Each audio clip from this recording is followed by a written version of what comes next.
Horror panel. I'm very excited to have these speakers with me today. Unfortunately, one of the panelists, Ariel Basco, was not able to join us because of a family emergency. We send our best to Ariel and we hope everything will be okay. Um, but we are very excited to have Heather, Caro, and Rabia with us today. And just to let everyone know, there will be a Q&A afterwards, so you can put questions in the chat. You can do that during the talk, you can do it after the talk, or if you want to, you can also turn on your microphone and or camera and participate in the Q&A in that way. So I'm going to introduce Just today's. 1 second. Also, there are captions on the bottom right if you want to turn that on during the session. Yes, there's a CC show captions button in the menu in the bottom. So yes, feel free to make use of this function. We're very excited again to have these speakers with us. Heather O. Petrocelli, PhD, is an award-winning film critic, writer, and researcher who employs transdisciplinary methods across film studies, queer theory, and public history, engaging with and rendering visible queer stories and experiences. This scholarly foundation, combined with a lifelong love of horror and background in making, studying, programming, and marketing film, informs Petrocelli's book, Queer for Fear, Horror Film and the Queer Spectator, and the roadshow, Queer for Fear Live, which they co-host in cities around the world with drag icon Peaches Christ. And Heather will be moderating today. The two speakers who you'll hear from after that will be Caro Narby and Rabia Satabi. Caro Narby is a hobbyist writer based in the US. Their academic background is in women's and gender studies, with a particular focus on developmental disability and on deviant bodies. They have been published in Fat Studies, and their nonfiction has been featured in Bitch, The Toast, and The Establishment. But that was all a long, long time ago. Much more recently, their essay Indescribable was included in the anthology It Came from the Closet, Queer Reflections on Horror, which was published by the Feminist Press in 2022, and which I will say I'm a huge fan of, and that is how I found Caro for today's panel. Their short fiction has been featured in Podcastle and Glittership, and in the anthology of Babel from Punctum Books in 2020. They have recently settled in Lowell, Massachusetts with their lovely wife and 3 cats. And Rabia Satabi is an international pop culture expert and trends analyst. She spends most of her time as the head of marketing of 2 international film festivals, Imagine Fantastic Film Festival and Kaboom Animation Festival, but also has her own platforms where she approaches film and other people from an intersectional lens. Her own background as a disabled Asian, African, and Arab queer woman fuels her love for international cinema, especially horror. So I leave it now to the panelists. Well, you know, thank you everyone for being here. We're so glad that you're here. Thank you for joining us from wherever you are in the world. Um, because it's a disability and queerness and horror panel, like at front, I'm just going to tell everyone I'm having a very bad brain day. So I do have a few notes to help me remember all the things I'm supposed to say. Otherwise, you would just hear me blathering on. So, as a reminder, this session is being recorded. Captions are available during this live event, and the final recording will include captions as well. A full transcript will be made available after the panel, and so you'll be able to get that on YouTube. Um, Before we begin, I also want to establish that everyone on this panel identifies as both queer and disabled. Our experiences at this intersection, along with the other facets of our identity, shape everything we'll discuss today. And we also understand society being made up of people who are disabled and pre disabled. Since all of us on this panel are queer Crips, each with our own relationship to screens, pacing, and sustained attention, today's panel will follow a flexible and responsive structure for both panelists. And if attendees need a break or to leave early, please attend to your own needs, knowing that you can watch the full or read the full conversation afterwards. We'll reserve time for a Q&A at the end, so please post your questions. I think it's in the chat. I don't know the verbiage. Is that the correct verbiage? But post your questions somewhere. on this thing, and we'll get to as many as we can as time and energy permit. I also want to provide a content warning. This panel includes discussions about topics and brief video clips from horror films that contain imagery or themes that may be disturbing or difficult for some people, such as body horror, violence, disability, eugenics, and sexual violence. Please take care of yourself in whatever way you need throughout or after the discussion and session. So, why are we hosting this panel on queerness, disability, and horror? It's because of the deep affinity between these three things. Film spectators from marginalized communities often reclaim horror as monsters, finding in them reflections of their own embodied and social differences. Through this identification, systemically marginalized people, particularly queer and disabled communities, challenge and subvert dominant cultural narratives and readings, opening up new spaces for understanding identity and creating opportunities for resistance. But horror has historically reflected and reinforced cultural anxieties about non-normativity, frequently marginalizing queer and disabled identities through harmful stereotypes. The genre also offers something very unique. It externalizes the internal experience of otherness and the societal violence directed at non-normative bodies and identities. By giving form and voice to feelings of monstrosity, forced normalization, and alienation, horror creates space to reimagine difference as a source of power and resistance.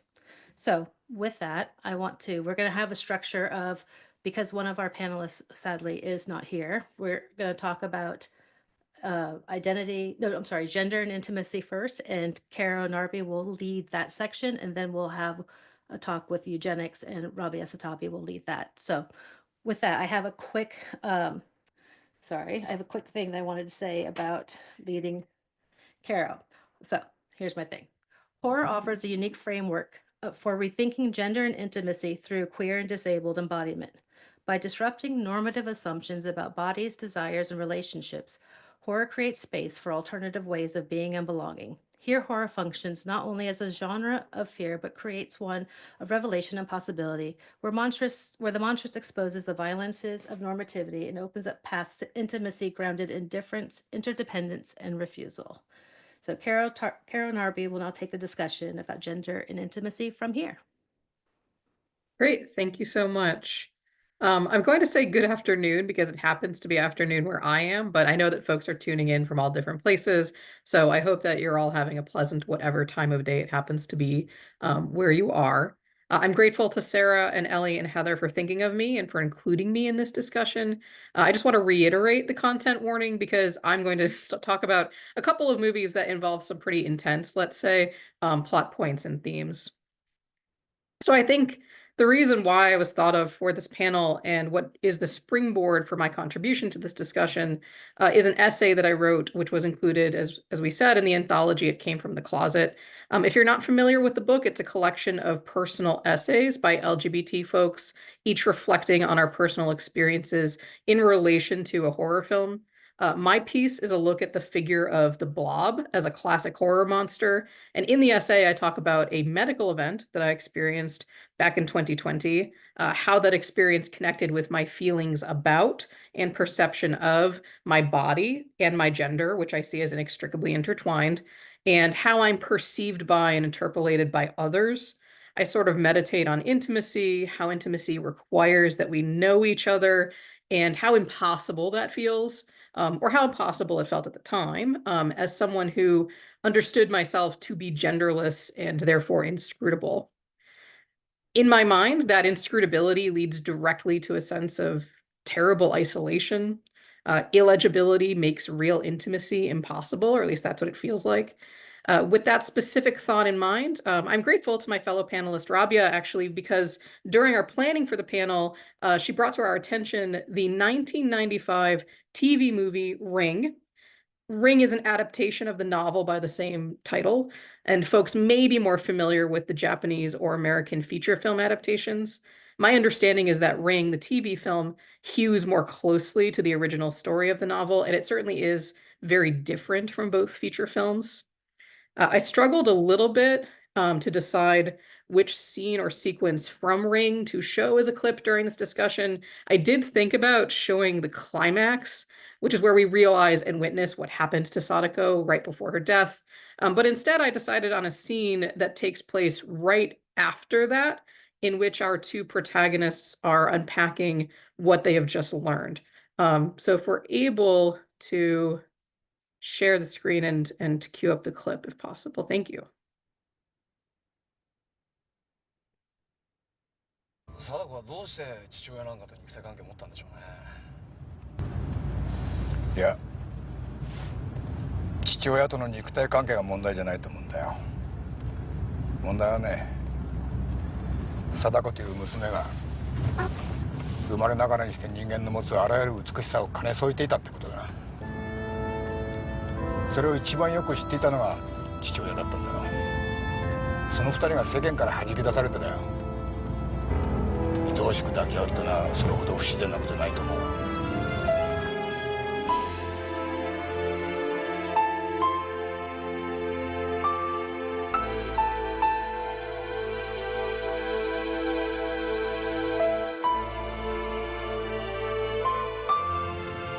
貞子はどうしてこんな無差別殺人のような行為をしたんでしょうね。普通憎しみを持っている相手にだけ復讐すれば済むことなんじゃないですか。いやだってね、彼女の20年足らずの人生ってのは普通の人間の一生をはるかに超える不幸の連続だったと思うんだよ。だからそれを全部ひっくるめてひょっかぶって凄まじい恨みを込めて彼女は今あの狭い井戸の中に眠ってるんだ。俺はそう思う。 We can go ahead and stop it there. Thank you so much. So that character who was just unpacking or analyzing Sadako's story within the story is a professor and a paranormal researcher. And from contextual details in the film, we understand that he sleeps with his students, and that might shed a little bit of light onto his sort of interesting, let's say, take on the fact that Sadako was groomed and victimized by her father. Now, in this version of the story, as in the novel, Sadako is not a small child, but a young woman. She was about 19 years old at the time of her death. Every version of the story is about familial abuse, isolation, victimization, and rage. In this version, the nature of Sadako's rage is different from in the feature film versions. And in the scene we just watched, we see Dr. Takayama grappling with and trying to make sense of Sadako's isolation. In this version of the story, an absolutely central and crucial aspect of Sadako's character, which is hinted at in that dialogue, is the revelation that she is intersex, and specifically that she has ambiguous genitalia. Her body itself is illegible to others and is therefore regarded as repellent and frightening to them by them.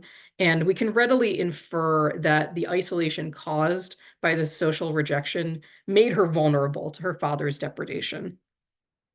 The climactic scene that I chose not to show here is the key scene in which Sadako is sexually assaulted. Her assailant realizes that her body is different, and he subsequently murders her, throwing her into the iconic well that we recognize from every version of the story.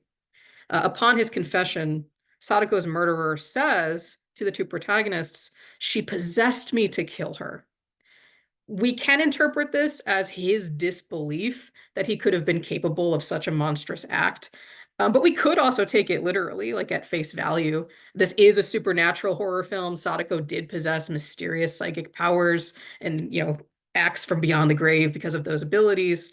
And from the dialogue that unfolds during the murder scene, it does make sense to imagine that Sadako was so despondent in that moment that she did want to die. That's how consuming the pain of isolation was for her.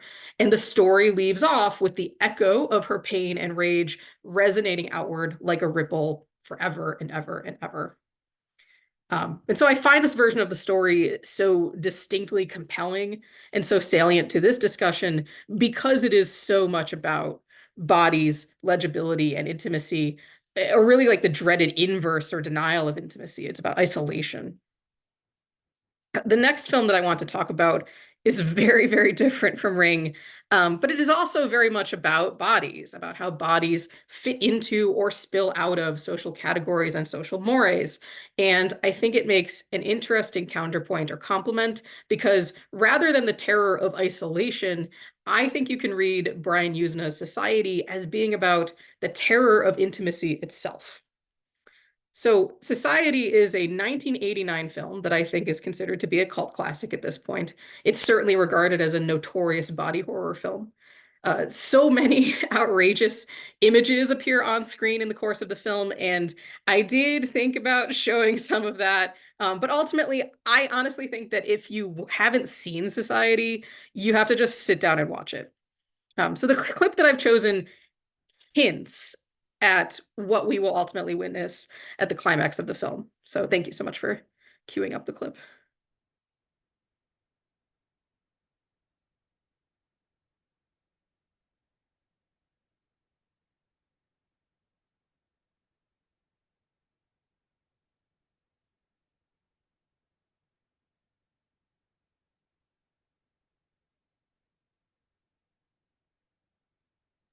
I'm just gonna reboot it or whatever. Just a second. Okay.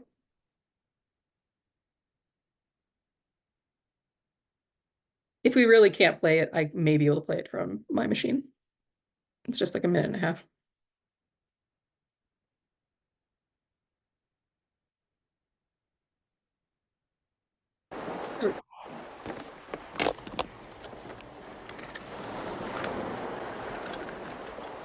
Top secret, eh, Blanchard? Everybody in? Yes, All right, girls, don't forget your seatbelts. Wait a minute. That's my family. All right, now, Bill, I know you're going to be a little upset about this, but I put a voice-actuated tape recorder underneath your parents' car and a microphone in Jenny's ear. You bugged my family? No, you bugged my family! Just listen to the tape! Listen! I remember my own coming out. I was so excited. Then you can do it with women as well as men. Of course. You know the schedule. First we dine, then copulation. With someone your own age first. Then with your mother and me. Then in comes the host. You'll be ready. You know, I could hardly keep a straight face when Bill apologized to me about not being able to make it tonight. Don't be concerned about your brother, Jen. He's too busy with things in his own world to worry about ours. You really lucked out, Jen. Ted Ferguson is really cute for our first partner. Ted Ferguson? Ted Ferguson? Yeah, Jenny and Ferguson. That's just the beginning. Here, listen. Wow, your boobs look totally sexy. Guys are gonna pop high ones the second they see you. I'm a little nervous, though. It's fine. Oh, relax, Jenny. Just go with it. It's so much fun to see how far you can stretch. Yeah, the hotter and wetter you get, the more you can do. It's All right. So Bill is our protagonist, whose family was being bugged by his friend Blanchard. And the premise of the film is that he harbors a growing but sort of nameless paranoia about his family, about his parents and his older sister. And nominally, literally nominally, since it's like the title of the film, the movie is about class, right? It takes place in Beverly Hills. It opens with an eerie version of the Eton boating song. The social elite are portrayed as amorphous, shape-shifting monsters who literally prey on the lower classes. Except the actual lower classes never appear in the film. Crucially, Bill himself is a member of this elite circle, even if he feels out of place. Society is one of the least subtle movies imaginable. The class allegory is obvious and it's very self-awarely ham-fisted. But even more obvious, I think, is the fact that the film is really about, or at least also about, the terror of being a teenager on the cusp of adult sexuality. In the very heterosexual imagination or schema of the film, incest and homosexuality, as we see in that clip, are lumped in with this general anxiety about sexual possibility. But normative heterosexuality is not really portrayed as much safer or more appealing. The general prospect of physical intimacy is itself the real horror of the film. Now, I'm looking over here because my book, the book is right here. When I wrote my essay about bodies and blobs, I was just so captivated by the blob monsters that are portrayed in society.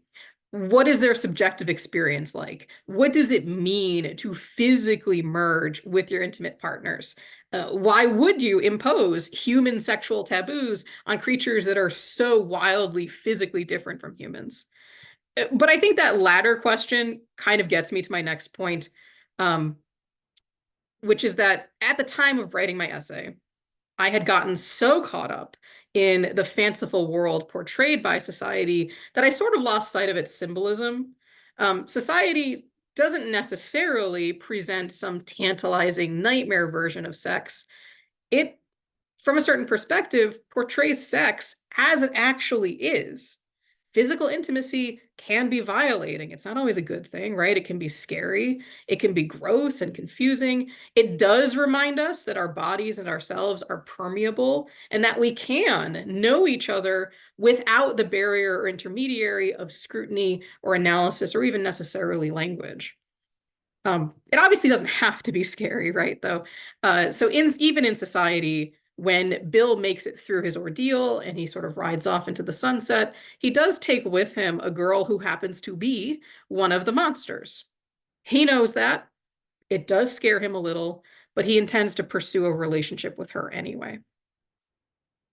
So now at this point, a couple of years removed from my own original piece and the events that precipitated it, I don't necessarily agree with my own central premise in the essay, even if it were somehow miraculously possible to merge self and other to become one and the same person or body or biomass as the object of your desire, we still couldn't avoid the mortifying ordeal of being known because of the very nature of our consciousness, right?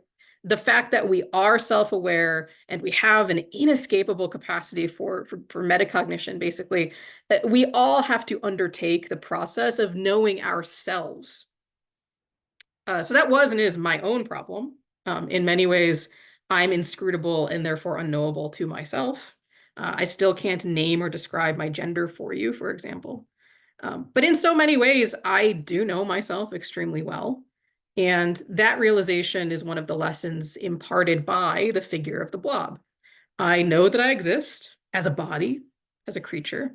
I know that I have appetites, I have impulses and needs, that I shit and eat and fuck. We all do, right? We all do at least most of those things, even if in different ways. It's something that we do all have in common. And when we recognize that commonality, we can, at least sometimes, in some ways, transcend the social barriers that we impose on ourselves, and hopefully in that process, we might feel a little bit less alone. And I want to thank everyone for listening and for your time. Thank you. I really appreciate hearing your thoughts on how you have, like, I know I probably shouldn't say this, but like, it was my favorite essay. The reason I reached out to you when I first read that book a few years ago and said, hey, just going to let you know, that was my favorite essay. And I really related to a lot of it. And I like that I got to hear you speak about it, looking back at your own work and kind of where you've gone. Because I had a question for you about kind of like you had just mentioned it. I have a note that I just took that you said the mortifying ordeal of being known versus the desire for complete understanding. And you've gotten to a new place with that. Can you talk a little bit just about how you navigate those two things that are kind of seemingly, I mean, they are in conflict, but. So I'm a person who lives very much inside my own head. Navigates intimate relationships, but also like queer communities, both online and in person. And so the conflict for me is between that like internal space of like, what am I? What am I projecting? How do people read me? How does that affect my relationships with other people? What does it mean that I can't I don't have like a gender identity. I can't fit neatly into like, all these frameworks of how people relate to each other through gender. And so, like I said, so the lesson from the blob essentially is like getting outside of my own head and just being in my body, right? Physically existing. Like if I'm with people in person, here we all are, here's what we're all doing, here's what we're talking about. And just, but it's an ongoing struggle, right? Because like I sort of the human nature of we do live in our heads and we do get caught up in those labels and those distinctions and that feeling of isolation that comes from viewing those labels and frameworks as barriers. And they do create real barriers. I'm not dismissing sort of the real material effects of social constructs. But again, the fact that we are physical creatures is also a material reality. And just remembering that, I think that in like pop psychology, I think that maybe what sometimes folks are trying to get at when they talk about mindfulness. But it is helpful, right? Like grounding, right? Grounding yourself in your body in the present moment and then seeing where that realization takes you, I think has been very helpful to me. Thank you for that. Didn't mean to make this into like self-help, but No, you know, no, it's- yeah. it's something that I've thought about since I've read your essay and just hearing it. And like, I got to revisit for this panel, I got to revisit Society, and I had never seen, like Rabia introduced, I didn't even know that there was that original 1995 TV one, which watching it was a very, you know, you kind of like that the murder scene is it's like a harsh scene. Yeah. So, Rabia, was there anything that you wanted to say about about the topic in general? Well, I'm super happy, first of all, that I don't think a lot of people talk about this original Ring and the original source material where the Ring is based upon. And you know, the very popular versions of the Ring, the feature films one, are, in my opinion, like my mainstream watched versions, because I think what makes it so interesting is that Sadako is intersex, like Carol mentioned before, and you know, everything around her, that taboo that lives around that incestuous relationship that she has with her dad, and that there's so many more layers you see throughout the movie. If you ever watch it, it is available online. You see that she's really struggling with, and I use she because she does mention herself, like identifies as a girl in the movie. That's, she knows that she's othered, she knows that she's different, and she knows that she can't bear herself and be intimate with others because there's this thing, and it's eventually revealed that that's her intersex identity, but that there is something that's keeping her from truly being herself with others, like truly opening up, truly. So there's only this one person, her dad, that she can really open up with because he's already accepted her the way that she is. And everyone else, she's kind of like keeping at bay. And that's where part of that loneliness also comes from. So yeah, it was interesting to me that this is a version that no one ever talks about. And I was so happy that we got this in. But for me, it's just, I mean, thinking about it, like, especially there are some assault scenes in this. And every time that she bears herself in the literal, but also like in the figurative sense, she gets rejected. And yeah, it's just, it's something that cuts so deep if you think about it. Because you can place that onto any type of physical otherness or otherness that you can have, you know, either within disability or queerness. That is something, once you bear that, how is someone going to react? Why is it seen as such a thing that is othered in the mainstream or through a heterosexual lens? And why should it be a problem? And that to form horror is, I think, the best expression to to out it, basically. Yeah. This might be a little bit, I don't know where Sarah is, but are there any questions on this topic that have been come up? Because maybe we can answer them now before we move on. Hi. Yeah, I really enjoyed this. I wrote down something about wanting to hear more about the kind of grotesque heterosexuality in society. And also, there's this element of the protagonist's paranoia, which ends up being true. So I find it kind of transgressive that, okay, we have this really perverse and grotesque depiction of the nuclear family and of, you know, proper heteronormative life in some sense, which turns out to be an utter,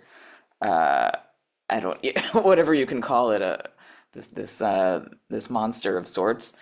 That's too weak of a term. And then we have what might be posed as a sort of like schizophrenic paranoia, but actually is vindicated in some sense. So I don't know. I was just having this thought in the framework of disability and queerness, through this lens. But if you have any further thoughts or further things you want to say about either of those things, I would, curious to hear more. The one thing is, so when we talk about like heterosexuality doesn't really get off, it's like I said, I think that the film is just about the terror of sexuality in general, and heterosexuality is just part of that overall horror. It's just as gross, just as scary, just as violating, and the figure that kind of embodies that is Clarissa, who's the love interest of Bill, who is one of the monsters. But the key difference between Clarissa and also her mother, and the other monsters, is that they're not as good at pretending to be human. Clarissa's mother is kind of overtly monstrous. She's physically large. She doesn't speak. She acts kind of like a shambling classic monster. And Clarissa herself is like openly sexual basically at all times, and is just kind of unabashed about being a sex monster. And I think there may be something there about basically honesty, right? Like the paranoia comes from almost being like societally gaslit, like being presented with one thing, but really it's another. And, the thing that makes Clarissa not antagonistic versus the other monsters is that she's just open and honest about what she is and about what the nature of sex and intimacy and sexuality is, that it is, it's morally neutral, right? It's not necessarily a good thing. It can be violating. It can be, confusing or off-putting. You could be trepidatious, even if it is a good thing. And so that honesty about the ambiguity and the nuance, I think, is something to possibly read in there about maybe a healthier approach to sexuality. Cool, thanks for that response. Are Thank there you. any other questions on this topic? Okay. I had said at the start that my brain wasn't braining today, and I totally forgot that I actually wanted. So we're going to take a break between our topics because I actually wanted to ask both Caro and Rabia about their relationship to horror. Like, why do you love horror? If you do indeed, I'm assuming you do. But why do you love horror? Rabia, do you want to go first? Oh yeah, sure. Yeah, so oh man, I have a very interesting background when it comes to horror. I come from a family that really loved watching horror apparently and had no age limit when it came to when you would start showing your kids horror. So my aunt from India was visiting when I was 6 years old, and my mom and my aunt decided to watch The Thing, like The Thing, John Carpenter's The Thing, on TV. And I just waddled in as a 6-year-old, like, hey, what are auntie and mommy doing? And they were just like, well, we're watching a movie. You can join us, but if it's scary, that's on you. So I watched The Thing at 6 years old, and then it basically rolled into at like weddings and parties. I had older cousins that would put on Hellraiser and Chucky, so, and it was the same thing. Like there was a kids' room, but the big kids put something on, and that's what we were watching. They didn't keep into account that there were younger kids there. So I might have been like 8 or 9 when I watched Hellraiser the first time. And for some reason, I was scared, but at the same time, I was also fascinated. And that those two things went together for me. Like, I need more. Like, I need this itch is now here, and I need to scratch it. And yeah, that rolled into me being super interested in films, watching a lot of cinema. Even at a young age, I would steal my mom's. Like, we didn't have Blockbuster in the Netherlands, but we had Videoland. And the girl behind the counter was my old babysitter. So she would always let me take all the all the R-rated movies out because she's like, oh, I know your mom. She's okay with it. And I would just go and like sneak into the horror section, get all the crazy, like how crazier the cover was, the better it was for me. Like, oh, this is some Asian stuff. And so yeah, by the time I was 13, I watched Ichi the Killer and that kind of stuff. And I was just fascinated by it. And nowadays I just find this joy in finding really, really niche and sometimes also really old horror titles from all over the world. I still love mainstream horror. It's always a popcorn fun, but for me, stuff like The Ring that we just mentioned, but also some of the titles that I'll be mentioning in a bit. And well, if you check my letterbox, I have lists upon lists upon lists for like per country sorted horror or niche horror or horror on a topic. And I just, yeah, I don't know. It's for me, other people like watching rom-coms, and for me, it's seeing how people express themselves through a horror movie. I think horror is the most diverse genre. I think horror is also the genre that is always at the precipice of things happening in the world, whether it's politically, socioeconomically, otherwise. And I think the horror is also the genre where they experiment the most. A lot of CGI, but also physical effects all have originated at one point from horror because someone was just fiddling around and figured out a way to do blood or you know, weird faces, etc. So yeah, I think horror Yeah. is the place for me. That's why. I think a lot of people will feel a familiarity to everything you just said. And like, at least in Hollywood, there isn't a studio around that wasn't saved by horror at one point in time. So, Exactly. uh, I mean, Marvel is an example. Sorry, real oh yeah, short side note, but Marvel Studios right now would not exist without Blade. Blade, it literally saved it from bankruptcy. They were about to file bankruptcy, and then Wesley Snipes came in and said, "I want to make a black superhero movie," and they're like, "You can have Blade," and he made Blade, and that's why we have the MCU today. Yeah. oh, I love that. Carol, back to like, why do you love horror if you do love it? Yeah. I mean, I also, you know, came to horror very early on in childhood, not through movies, but reading, right? Uh, you know, my earliest memories of approaching horror as a genre are through Scary Stories to Tell in the Dark, which was a trilogy of collected folk tales, American folk tales, that had these accompanying illustrations that became very iconic. And also Goosebumps, loved Goosebumps when I was a kid. And at some point, you know, obviously started watching horror movies. My family's not big into horror. It's really just me. So I didn't have that like childhood memory of watching horror movies with my family. But even though horror has been part of my life for so long, and I do really like it in the sense that I watch a lot of horror and read a lot of horror, I don't know that I like when asked this question that I have like a good answer. And I think the answer actually is, it's not that I love horror as such, it's that I love monsters. And ever since I was a little kid, I wanted to like understand the monsters, like kind of like perspective, I guess, but like their their subjecthood, their interiority. What is it like to be the monster? And that always fascinated me, and I think is still like a source of my fascination with the genre. Yeah, I think it's interesting. I mean, I think you know, a lot of us probably love and relate to the monsters in different ways and have curiosities. But because you came to it from literature, and I think Robbie and I both came to it more from the film side. But take Frankenstein's monster and the difference between that when we're talking about, you know, at least disability, queerness, and horror. You know, and like I'm not like I love the book and I love the movie. But when it comes to disability in the book, I mean, it's a very intelligent creature.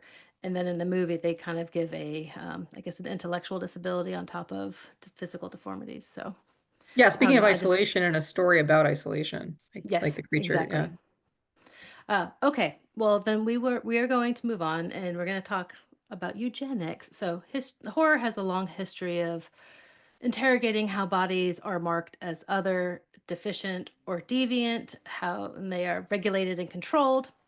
It also reveals mainstream ideas of health and normalcy and how those are weaponized against queer and disabled lives through unsettling narratives of purity, mutation, and bodily governance.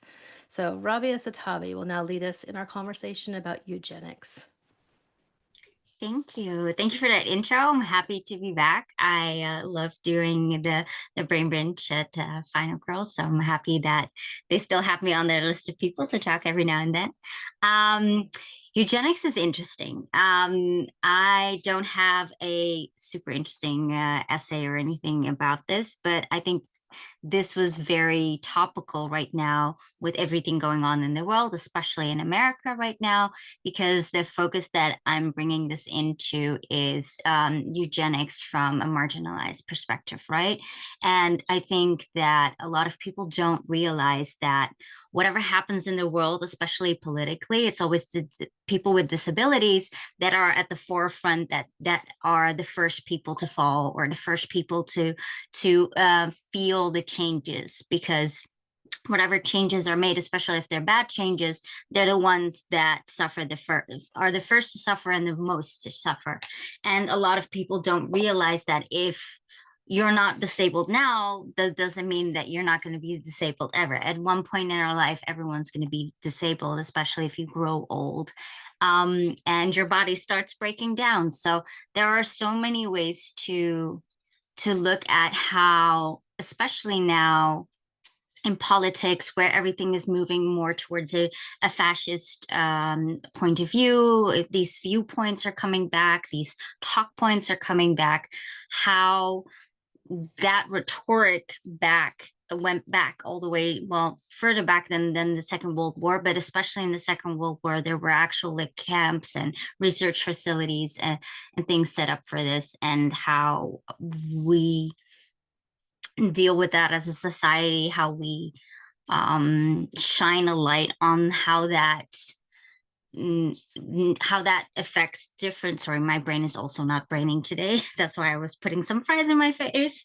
But how that puts especially people who have who have a lot of intersectionalities at the forefront, and really, really deeply affects them before it ripples through to the rest of society. So one of the first clips that I wanted to show is a movie that's been going quite under the radar. I feel not a lot of people have been talking about this. It's a very recent movie. You can watch it on Netflix. It's from 2023 by Joel Taylor. It's his directorial debut, but it's called They Cloned Tyrone. It features John Boyega and Jamie Foxx and a whole bunch of other people. And it plays with the rumor that has been going on in a lot of Black and Brown communities, where they feel like, oh, people are disappearing, but also people are reappearing in other places that feel like clones of people that have disappeared or have died. As well as this underlayer, which spoilers if you haven't seen it yet, but I still, even after this clip and the spoilers, I do recommend still watching it. Basically, there's a group of people in the marginalized society. They find out through certain means that there is a whole institution behind their marginalization, that they're purposely being fed, told, and surrounded with factors to keep them in a specific type of mindset, to experiment on them. And this calls back, obviously, to the very unethical human experiments that happened in America with Black people. Where they had been, without consent, experimented on different diseases, different medication, etc. And this is happening worldwide still, unfortunately, with a lot of Black and Brown communities. But then also the layer of disability comes in, is that if you place this back into who's the first people who will fall, sorry, my brain undid itself for a second there again. The first people that will eventually notice but not be able to do anything about it, because they're trying to tell you but no one's listening, is the people with disabilities, because they're more in tune with their bodies. They are constantly dealing with their bodies being different from a standardized society that is not taking into account that there are people in all forms, shapes, and sizes. So that constant having to adjustment, they'll feel it first. And it's interesting how the main character is not disabled, but how once his lens comes off and once he sees how things are, how he then basically breaks down this whole system and then gets to a point where he needs to know why this is happening. And that's what this clip is about, basically.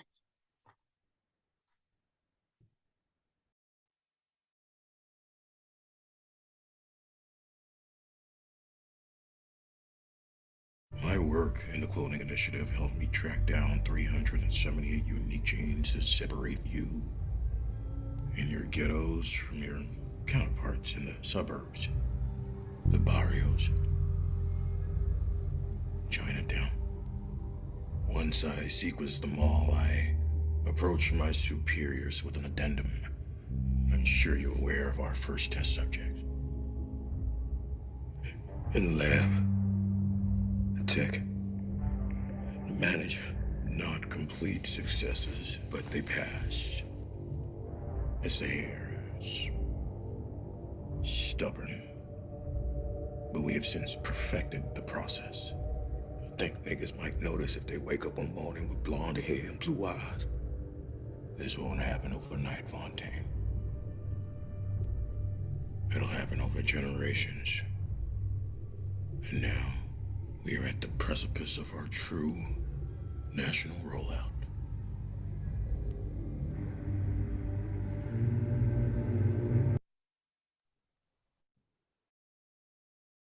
Yeah, so in that clip, you saw basically a conversation between the main researcher and the John Boyega character. And he's like saying like, okay, you're perfecting, you're whitewashing, almost literally whitewashing Black and brown people. And he's like, people will notice if they wake up one day with blonde hair and blue eyes. And he says, yeah, that's why we're doing it in a different way.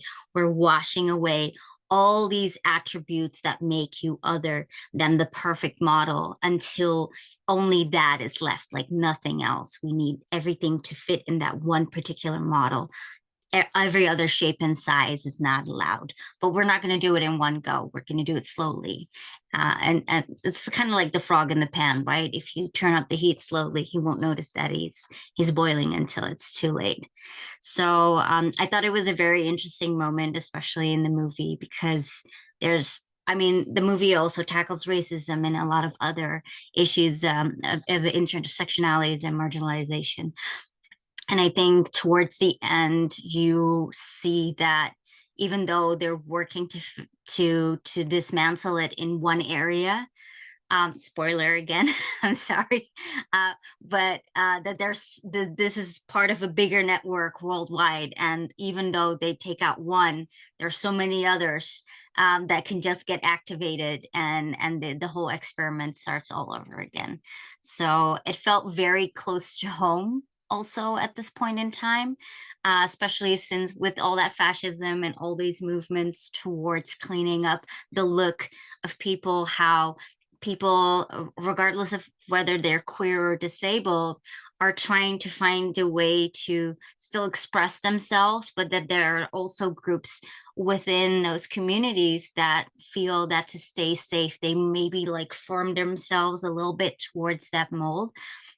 And especially because a lot of people wonder like, oh, why are there queer people voting for someone like Trump, or we have locally like Geert Wilders, also fascist leader, or why are Black and brown people voting for them? And it's like, well, one, depending on where you're geographically at, but also with certain aspirations that you might have in life, or trying to fit in a certain part of society, you might want to shave off like really important parts of yourself, or hide them, mask them away, so that at least you can survive. And I think, if I'm not speaking for all of them, obviously, and I'm not condoning it either, but I think for a lot of them, that is a motivation to try and shape themselves into that form. Unfortunately, that won't save us. That won't save them either. But yeah, it's interesting to see nonetheless. From fascism, we're going to more fascism, but this time ultra-violent Project Wolf Hunting, which is a South Korean movie. It's a super bloody action thriller Again, I feel more people should be watching this. It's from 2022. I know the director personally. He's amazing. He made another movie called Metamorphosis, which is basically The Exorcist on crack, but in South Korean, and it's in the best way possible. But Project Wolf Hunting by Kim Hong-sun is a movie about a bunch of prisoners. They go on a boat, and you're like, oh, this is gonna be like what's that one movie with the airplane and the prisoners? That movie. In any case, if anyone comes up with it, please put it in the chat. But Con Air. Con Air, thank you. Con Air, but then on a boat, basically, with a bunch of South Korean cops and prisoners. But then along the way, you kind of find out like, there's something else on that boat. And that something else turns out to be a human experiment. And not just any human experiment, even though the movie takes place in our time, that human experiment comes from the Second World War, when the Japanese were still imperialists, and they had this very notorious unit called 731. I don't know if anyone's familiar with it. But yeah, Unit 731 is the reason why today in science we know a lot of things, like how much water there is in a human body. They literally would put a person on a scale. I'm sorry, trigger warning for everything I'm going to say from this point onward, but they would put people on a scale, dehydrate them, and then put them on a scale again to see how much water a body would contain. So a lot of scientific developments that we've had that happened during the Second World War unfortunately came from these types of human experimentation units, like how we know how the inside of certain bodies look, or the placement of organs and stuff like that. This particular unit is actually responsible for that, and they would first, like, disabled people would disappear, then other marginalized people would disappear, and then eventually they would just openly kidnap people and start experimenting on them. So back to the movie, there is an experiment of them to create some type of like Frankenstein super soldier that's let loose on this ship while it's still on international waters with the cops and the villains, or the cons, who are also fighting each other at this point, by the way. And yeah, it brings up a really interesting story eventually. One funny tidbit, because I'm a pop culture person, I want to bring in is that the main face guy, I want to say, So In-guk, he plays Park Jung-do. He's the guy covered in tattoos, pretty face, looks like a K-pop idol, is a K-pop idol. This was the one movie that he did to kind of break away from his very soft-spoken, very cutesy character, because in real life he is it's not very hard, tough guy, and he always plays like romantic roles and that kind of stuff. And in this movie, he's not only full frontal, well, back frontal and full frontal naked. He's covered in tattoos. He plays like the not the main bad, because he's definitely not, but he plays like this big bad when it comes to the cons, and who's like masterminding their escape. And it gets very bloody and brutal. But when they get to the part of how this particular being, the monster that eventually comes out, is created, you get to see a little behind the veil piece of they give you a flashback of the Unit 731, and this, for the Koreans, by the way, is a very sensitive topic, especially Koreans, Indonesians, and Chinese people, because they lost a lot of people to this particular unit. So to them, this is a horror that they live with, multi-generational. It's people that know family members that have disappeared because of this unit. So them putting this in a movie is very particular, but also part of their own healing, I want to say, where they show off like, okay, this is something that happened to us, but this is how we deal with the consequences of that. So in the clip, we get to see a little bit of the research facility, and you get to see the monster. And then when we get back, I'll talk a little bit more about it. Sorry, so it's a weird Hindi dub because I couldn't find a good rip of this movie. So the actual text is being said in Japanese. But what you see on the table is the actual monster. That is unfortunately also a spoiler. I'm sorry, because there is a plot twist halfway through the movie where it goes from the Con Air on a boat to a full-on monster or creature feature. But what you see there and what you'll see in later on in that film as well is that they really show some of the gruesome experiments that happen on all these war prisoners during the Second World War by this particular unit, and how they have dehumanized all of their victims and everyone that they've taken in. You see people who are disabled either by the unit or were already disabled, and the dehumanization that takes place, I feel, is also a very, very intricate part of eugenics in general, because you're looking at people as basically like card or pieces that you can shape or form. If it doesn't form, you discard it.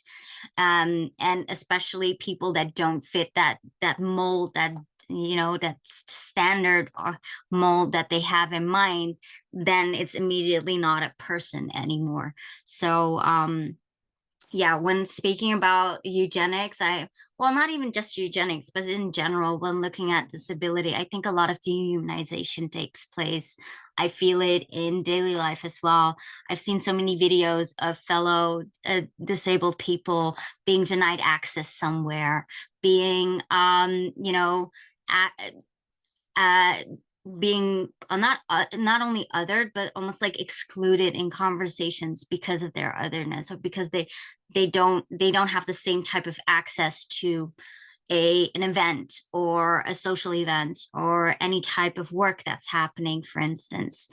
And that dehumanization is becoming more and more a standard nowadays. I feel almost with newer generations, we do notice that even though there are people that are louder in their advocacy, there's also this very almost like conservative thinking or backwards thinking of younger generations through the internet, where they take away that humanization again that was fought for so hard and so for so long for people who are disabled and queer. So that intersection becomes even worse then at that point, because having both identities then makes it even easier for people to just put you to the side.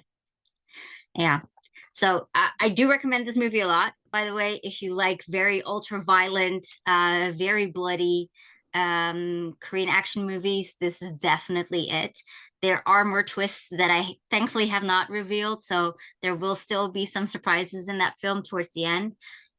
But in general, I think it's interesting that in international films, and when I say international films, I mean non-American movies, they are starting to increase their awareness around different identities and marginalizations, especially also when it comes to disability and queerness in films. So I've been seeing this in Japan a lot. I mean, obviously it was very prevalent already in anime, and it's been growing in the mainstream parts of anime.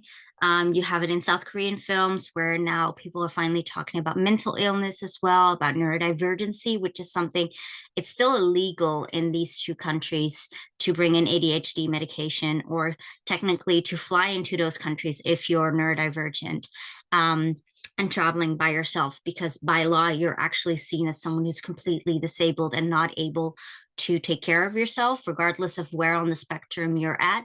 So technically, you would not be able to get a visa to enter Japan or South Korea if you're traveling by yourself officially. So that's a note. But then at the same time, now in their central media, like on their TV shows and in movies, you see more and more the mentioning of things like neurodivergency, of people's otherness. There was a Netflix series that recently went viral, I think last year, about the Unusual, a lawyer. it's something, it was about a lawyer who has autism basically, but they did it in a way where they didn't infantilize her, which is something that often happens in movies where they deal with autism. But she was still a full-fledged lawyer, but she just had a different way of processing things, which I think was very interesting and more nuanced than we see in some Western media. Same with India. There's more and more queer movies coming out, and more mainstream parts of Indian cinema. Bollywood's only 20% of Indian cinema, obviously, but even in Bollywood, which is mostly known worldwide, you see more and more movies where two women are together, or two men are together, or where they accept and openly talk about people being hijra, which is the third gender in India, and where that's done in a more respectful way as well.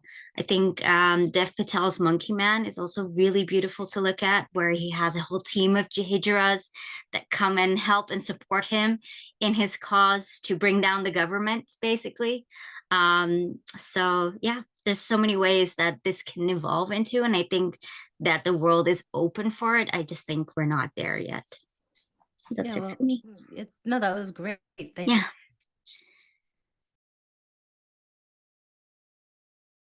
Procrastinator. And day today, because there's a line in They Clone Tyrone where it's like assimilation over annihilation. And I kind Yeah. of can't get over it, in the sense of it's at first I'm like, oh, there's like this cathartic release, like they win, and then at the end I'm like, but wait, no, they didn't. This is just one network of a string of networks, and that's what we're living through right now. So Yeah. I do highly recommend They Clone Tyrone on Netflix. So thank you for that.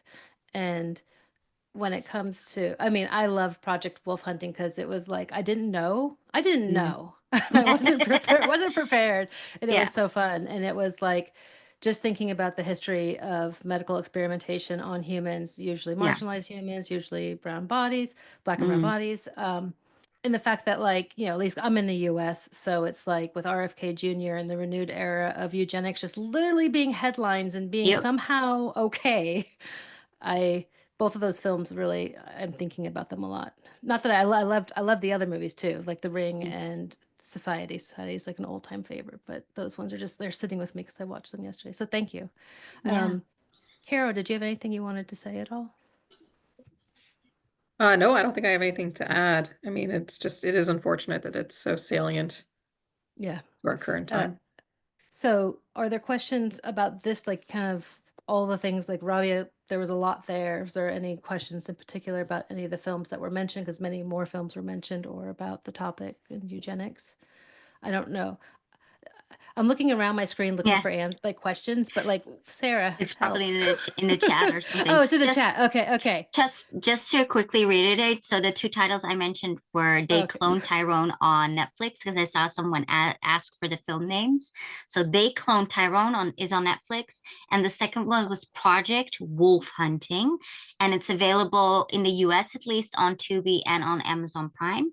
And it should be worldwide on Plex and maybe some other streaming services as well. So Yeah. Project Wolf Hunting. That's the English name. If you're looking for it in Korean, then it's Nukdae Sangyang.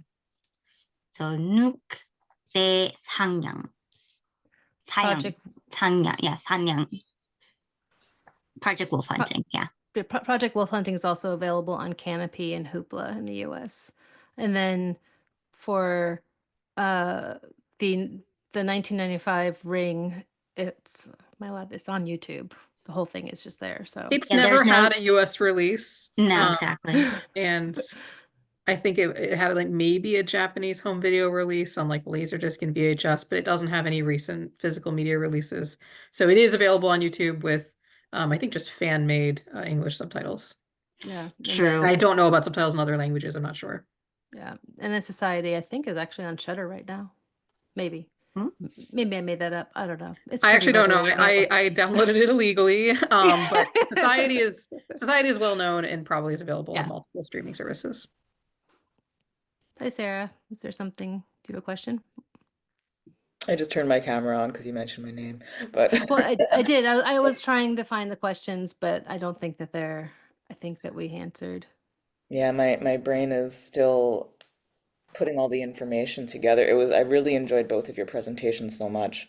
Um, I'm very interested in the concept of legibility as it might pertain to both of your talks. So that's not quite it's not a fully formed question yet, but I'm wondering about, we talked about eugenics obviously from a disabled perspective.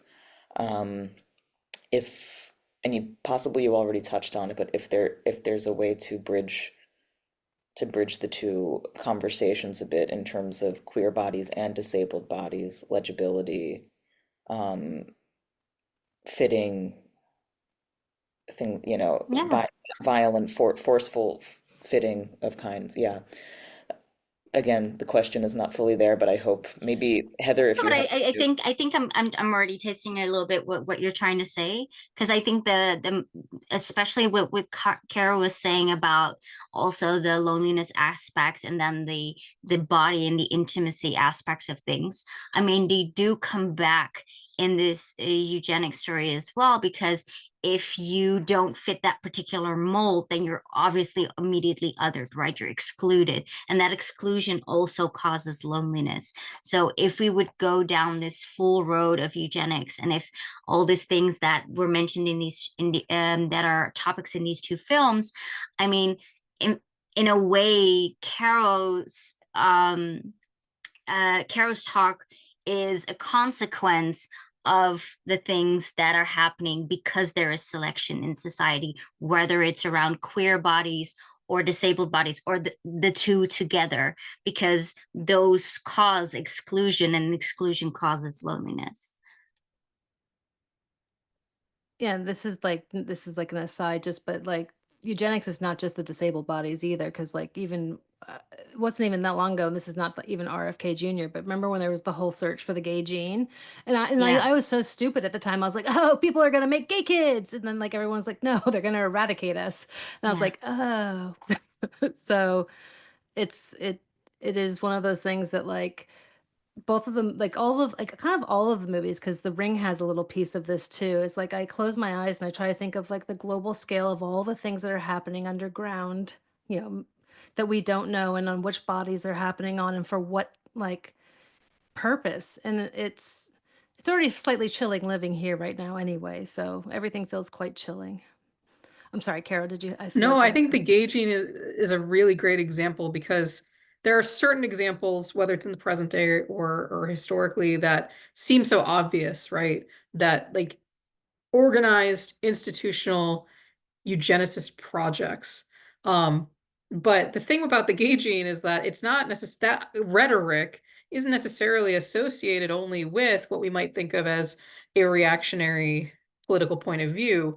And it comes from a well-intentioned rhetoric of born this way, right? That whether you're gay or trans, whatever it is, that's a relatively like, not necessarily just ineffable or intangible identities, but like any identity, the idea of it being inborn, that it's fixed in some way from birth, is a very insidious kind of rhetoric and an insidious idea. But then it does lead to this project of, well, we have to find what it is in the body, in nature, that produces this outcome. So it's, these kinds of rhetorics or worldviews that can lead us down those roads are everywhere and are insidious, and kind of, something that, we need to think about how it is that we're framing our identities and ourselves and each other. I mean, I do like to say that, like, if I hadn't been born gay, I would choose to be gay, right? Like, why not, right? Everyone does have a choice, and like, human beings are all different. And I don't know, thinking about the eugenics piece, it is simply a reality that human beings are diverse, that we have diverse experiences. And eugenics is an example of a particular kind of institutional violence, but it is a reaction to this just reality that because humans are so diverse, they don't fit into tidy taxonomic systems. And that's kind of the connection I see between these two topics, is that violence, whether it's institutional or interpersonal, can arise in the encounter with the other or someone who's different. And that, we want to kind of disrupt that point of encounter and think about maybe different reactions. Curiosity, commonality, again, avoiding or disrupting the tendency toward violence that we do see, unfortunately, in the present day and all over the world and in different areas. Are there any other questions, Sarah? There's a comment in the chat from Natalie Saunders. It says, you also have the mass death of queer people in both of the world wars and during the AIDS epidemic that leads us queer people to feel more isolated and unable to form closeness when we still have the trauma and fear of institutional death. Yes. I will say, our third panelist, we were going to talk about chosen family. We were going to end on a higher note, I think, a warmer note in some ways. Yeah, slightly more positive note. Than this. I would So, but love to hear about your perspectives on it, all three of you, even if sadly Ariel couldn't be here. I think it would be great to have that perspectives on chosen family. Well, I can tell you, like, I'll just do like a quick, then like I'll let Rabia and Caro speak. But we were going to talk, well, the films that were selected were Martyrs and Midsummer. And it was going to be the grief scene that was going to be shown where I think the protagonist is Danny, and like maybe just saw her shitty dude fucking someone. I don't know. Yeah. And then comes back and there's that collective grief howling moment. And then in Martyrs, it was waking up from a dream, but I'm not sure for sure which dream.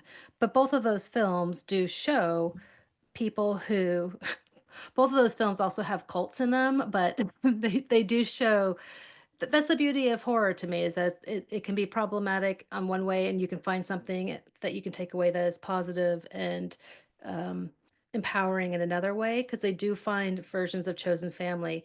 Lucy and Anna form a bond that is very unbreakable until I shouldn't say it's unbreakable. Until it was broken, it was a very tight, important, like familial bond. And then Danny winds up being brought into whatever that cult in that movie is called. So yeah, that's what we were going to talk about. So I know Rabia, you had when we had a call, you had some ideas too. Yeah, I think in general, when we're talking about queerness and disability, I think it's important that you have your own chosen family. I think a lot of us find our chosen family through mutual interests, and I think horror is a really big aspect in that as well. I think that openness, where you also have this intersectionality between open sexuality, kink, and horror, where people are just more accepting. And where it's easier to be just yourself, because we're already dealing with all these different and sometimes extreme topics, but I think that allows for more openness and for more community as well. So when it comes to chosen family, especially thinking about some of the examples that you mentioned, I think the beautiful part of the Midsommar scene, for instance, is that there's something very, very bad happening. There's a cult, people are dying, her boyfriend cheated on her, and she's there. And while she is going through this grief and like her world is collapsing in on her, she's almost going through like a psychosis at that point after. She's still surrounded by people. She's found a new group of people around her that are sharing her grief with her, that are breaking it into pieces where it becomes not her grief but their grief. And in a way, that's interesting to look at also from the chosen family perspective. But for me personally, I found a lot of chosen family in the horror community, other people who love to watch horror, because they have a certain open-mindedness. I've personally at least experienced, where I could just be myself, where you have these big guys in like metal shirts or wearing a Chucky shirt, and they will ask me how my spoons are for the day because they know I'm disabled, or where they're asked, back in the day when I was younger and part of this horror festival, they would ask me like, who am I dating? And it wouldn't be what guy, but it'd be like what person, because they knew I'm queer. So this openness, and then finding a type of people who will just accept you for whatever weird stuff you're into, but also all the there's a really good word in Dutch for it that I just cannot come up with translation in English for. Again, my brain is still not braining at its best capacity, but all the cherries and whipped creams that you can put on a little cake, basically, on a person that makes you just this little bit extra than the rest, that makes you stand out and not be part of the mold that we were talking about before. They're just more accepting, and I've really personally found my chosen family in the horror community. Yeah. Yeah, I think that's really lovely because there are films in horror, like vampire films often have chosen family built into the narrative, but when we're talking about chosen family and horror, there is the textual layer where you can find it in films, where films offer different ways of showing relationality. But there is the extra textual, there's the like phenomenological experience of being horror loving queers, or horror loving disabled queers, all of the intersectionalities. There is a shortcut to a human where you're like, hey, I think we have a connection. So I just wanted to maybe add something like a little bit. So I don't think chosen family, and the examples that we're going to be we had planned to show demonstrate this. Chosen family is not necessarily a good thing, right? Like, it's a thing, but family in general, I mean, a chosen family is just it's as ambivalent, as neutral, as and as prone to abuse or dysfunction as normative families based on biological kinship. And Midsummer is a great example of that, because what the cult is doing in that story is preying on Danny's vulnerability. There is something lacking in Danny's existing relationships. And that lack and that trauma is an inroad for this cult to perform actions that in isolation, in a bubble, seem like, they should be healing or nurturing or something like that, like the grief sharing, but in context are a tool of, manipulation. And that's just something that I'm just interested in, I think, as a writer, is the vulnerability that comes with isolation. That's kind of an ongoing theme or through line in this discussion, to have been cut off in some way from one's kin relationships, to have experienced trauma and rejection and isolation does make one vulnerable. And so it's just, that's also part of the marginalized experience, is that potential vulnerability to the use of things like found family as potential inroads for further different kinds of societal violence. yeah, I think it's kind of like having a body is difficult, having relationships is difficult. It's all human exactly. is fucking Like, difficult. being And human is difficult. so difficult. Fraught. And we did choose two examples, like I said, that had cults in them. Like when I was watching the movies, I was like, oh shit, both of these examples have cults. So but yeah. Oops. Are there any other questions? Because I think we're about an Oh hour. yeah, I can see a question in the chat. Oh, you can. I think. Okay. I just want to, before I read the question, I want to also just say I appreciate that this kind of non-binary approach to these concepts, right? That there's the bio family and chosen family, and there is the inclination towards saying, as queer disabled people, that or the chosen family is the is where what we're striving towards or what's better, but then you're like, no, it's just it's just as prone to dysfunction. And it's like, yeah, that's true Yeah, actually. exactly. You can know, be we are emotion- as humans, right? We're just yeah, as prone to, yeah. yeah. Like just to be just emotionally just destroyed by either one. exactly, just a word of appreciation for that. Yeah. And I'll read now this question from John Ann. Which horror movie would be your film of choice as a chosen family where you feel at home and safe in a different way? Or perhaps if you want to if you want to twist that and say maybe you feel just as just as embroiled in the dysfunction of biological. Anyway, sorry, I don't want to change the question. The question is a positive spin. If you have a chosen family horror film that you'd like to talk about. I can go first. I'll be quick about it. It's like kind of like this conversation. The relationships with films are also multifaceted. So you can have a text where there's cults and you're like, that there's a lot of like power dynamics in that are complicated, but then you can take that one scene where if someone gathers around someone emotionally distraught and then like has a collective grieving moment, or you can take a movie like Project Wolf Hunting that is kind of going with South Korean medical experimentation from World War II at the hands of the Japanese that is really like a massive historical trauma, and give them a cathartic release through this monster that doesn't fix it, but it has this cathartic release. So my film that's I've watched it so many times and I will continue to watch it probably my entire life is the Rocky Horror Picture Show.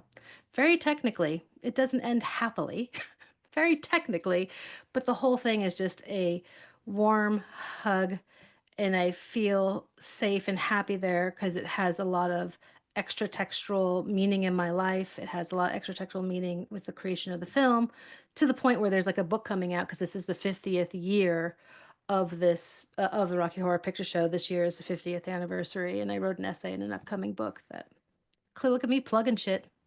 So that's my film. Which book is it? We'd like to read it.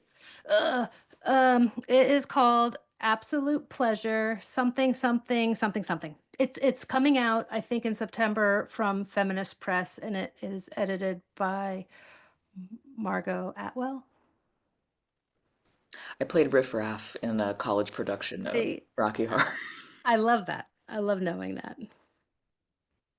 Rocky Horror is when you read the book, you'll see that Rocky Horror is a home for a lot of queer and disabled people. It's a place where they first found a version of some kind of sanctuary. And you'll also read, those are not always safe spaces.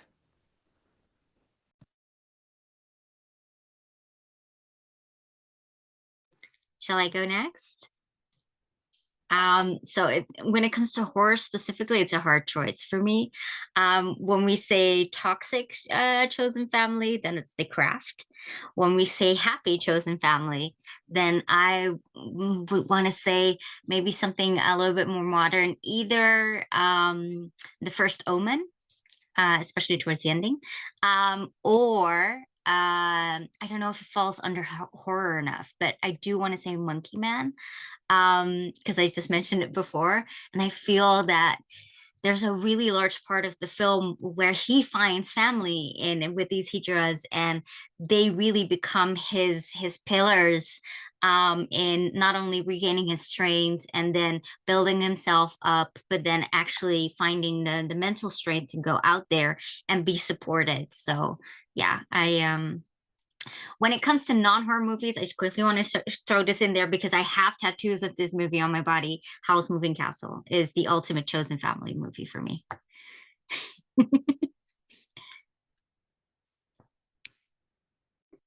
I don't really have an answer, only because I don't necessarily watch films like from that specific lens. Like my comfort horror movie is The Exorcist, but not because of chosen family, but because of how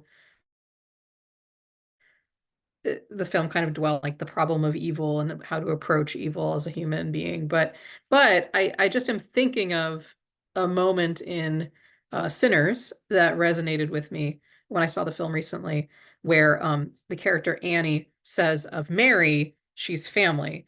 And the film does have kind of this core cast of characters who have who are in this web of kin relationships and also just relationships of kind of mutual care. And then, you know, this is another spoiler for Sinners, but when Annie is killed, it's this moment of terrible rupture where even the characters that have been turned into vampires at that point cry out and are devastated because Annie was at the center of this like this sort of web. And it just reminded me that moment, she's family, reminded me of something that I literally said about a friend, you know, out loud in real life, a friend with whom I have kind of a fraught or sometimes rocky relationship, but I'm like, he's family. So it was just a particular moment in a particular horror film that resonated, that idea of family and what it means to be family and the obligations you have to family, even when they're not, you know, kin relationships. Yeah, I will say I did see that there was a comment that Midsommar character at the Oracle is totally, in my opinion, totally problematic, and I sometimes think Ari Aster thinks he's more clever than he is, and I want to acknowledge that, like, yes, I agree that that is a He has kind of a problem, I think, with the portrayal of disability on screen. Yeah, for sure. yeah. So, well, I think it's been 90 minutes, and I feel like I'm very grateful for everyone's spoons. I know that there was some deep reaching for those, and if anything else, I guess thank you for everything. And Yeah, thank you anything all. else there? Yeah. Thank you so much. I really enjoyed all of it. And now I want you to write an essay on The Exorcist. Oh my God, yes. The only thing I have one thing to say about The Exorcist, and it's the film is constantly misinterpreted. Here's the thing I have to say about The Exorcist. The exorcism, the ritual, doesn't work. The Agreed. exorcism in The Exorcist doesn't work. It's not the thing that drives out the demon. Empathy, connection between two human beings as human beings, when Karras acts as a person who wants to take on the pain of another person. He's not acting as a physician, which he is. He's not acting as a priest. He's acting as a person, human to human. That's what works. The ritual doesn't work. I think that's important to understanding the movie. That's all. Sorry, my soapbox. I mean, I think But that it's we're just- ready for that essay, Carol. It's Like I that's said. it. That's a paragraph, right? That's it. Well, then you Let need us to know watch. once it's published. I Yeah, am you ready need to for watch this. Metamorphosis from the Project Wolf Hunting. Maybe there's some comparative stuff there, or not. Oh, yeah. I mean, have you seen Metamorphosis, Carol?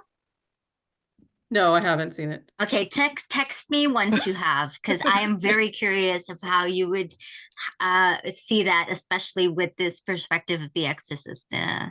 Okay. I mean, I think I mean- words about human empathy over the supernatural or the ritualist. I mean, this is also just a good overarching, note to end on, I think. Yes. Where we've been. So and anyone have any last things to say, or anyone from the crowd?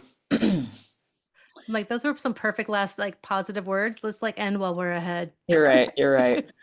So thank you so much, Heather, Caro, and Rabia. This was such a fascinating and riveting conversation. Yes, if people in the crowd want to do a little wave, feel free, but you don't have to. Oh, Somebody did. well, where can you find, like, Rabia, Caro, where, like, do you Yes. want people to engage with you? Good Like- idea, Heather. Ellie is usually good at reminding people to do that, but I'm not. Yeah, you can find me online as Arpish, so RPISH on any type of social media. Also, my letterbox is Arpish. I very often post, like I said, lists and stuff.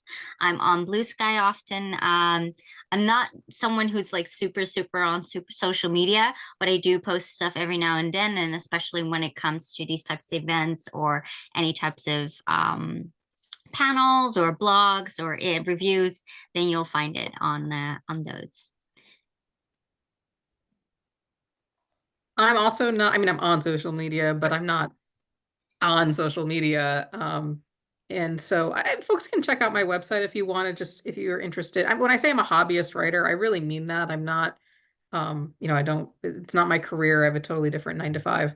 But caronarby.com is my website, and it just has some links to my more recent, or really like the work that I want to be out there in the world.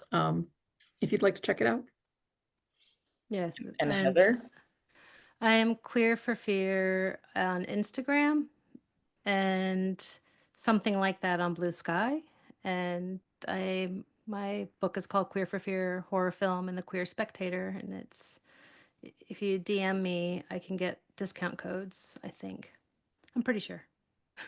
I'm still waiting for my copy because it got lost in the mail. And Are then you they ran kidding out of me? stock in Wales, I think. That's where they're sending it from. Yeah. So Yeah.